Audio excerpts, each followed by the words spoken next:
ನೋಡಿ ಇದು ನಾನು ಇಟ್ಕೊಂಡಿರೋದು ನಾನೊಂದು 1/2 kg ಅಷ್ಟು ಇಟ್ಕೊಂಡಿದ್ದೀನಿ. ಇದು ಮ್ಯಾಮ್ಗೊಂದು 1/2 kg ಕಳಿಸ್ತಾ ಇದ್ದೀನಿ.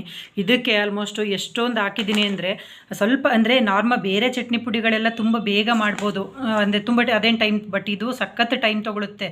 ಅಂದರೆ ಅದನ್ನು ಫ್ರೈ ಮಾಡಬೇಕಲ್ವಾ, ಕರಿಬೇವು ಇಲ್ಲಾಂದರೆ ಮಿಕ್ಸಿಲಿ ಆಗೋದೇ ಇಲ್ಲ, ಅದು ಪುಡಿ ಆಗೋದು ನೋಡಿ ಈ ಥರ ನಮಗೆ ಅದದಲ್ಲಿ ಪುಡಿ ಬರಬೇಕು ಅಂದರೆ ಎಷ್ಟು ಟೈಮ್ ಬೇಕಂದರೆ ಅದನ್ನು ಸ್ವಲ್ಪ ಒಣಗಿಸಿ ಆಮೇಲೆ ಮತ್ತೆ ಅದನ್ನು ಬಿಸಿ ಮಾಡಿ ಸಖತ್ ಪ್ರೋಸೆಸ್ ಜಾಸ್ತಿ ಇದೆ. ಹಾಗಾಗಿ ಮತ್ತೆ ಕರಿಬೇವು ಅಷ್ಟೇ ತುಂಬ ಇಡ್ಸುತ್ತೆ ನೋಡಿ. ಇಷ್ಟಕ್ಕೆ ನಾನು ಎಷ್ಟೊಂದು ಹಾಕಿದ್ದೀನಿ ಅಂದರೆ, ಹಾಗಾಗಿ ಒಂದೇನೆಂದರೆ ಅಟ್ಲೀಸ್ಟ್ ನಮಗೆ ತಕ್ಕ ಮಟ್ಟಿಗೆ ಕಣ್ಣಿನ ಸಮಸ್ಯೆಯಿಂದ ನಾನು 100% ಅಂತ ಹೇಳಲ್ಲ, ಒಂದು 20-30% ಆದರೂ ಸ್ವಲ್ಪ ಇದನ್ನು ಯೂಸ್ ಮಾಡ್ತಾ ಬಂದರೆ ಸ್ವಲ್ಪ ಹೆಲ್ಪ್ ಆಗುತ್ತೆ ಅಂತ ಅಂದ್ಕೊತೀನಿ. ಮತ್ತು ಇವಾಗ ಯಾರಿಗಾದರೂ ವೆಯ್ಟ್ ಲಾಸ್ ಮಾಡೋರಿಗೆ ಆಗಲಿ ಎಲ್ಲರಿಗೂ ಅದು ಮೇಯ್ನಾಗಿ ಊಟದ ಜೊತೆಗೆ ತುಂಬಾ ಇದು ನನ್ನ ಮಗ ಏನಂದರೆ ಅವನು ಗ್ರೀನ್ ರೈಸ್ ಮಾಡಿಕೊಡಮ್ಮ ಅಂತ ಹೇಳ್ತಾನೆ, ಹಾಗಾಗಿ ಅದಕ್ಕೋಸ್ಕರ ಇಷ್ಟೊಂದು ಇಟ್ಕೊಂಡಿದ್ದೀನಿ.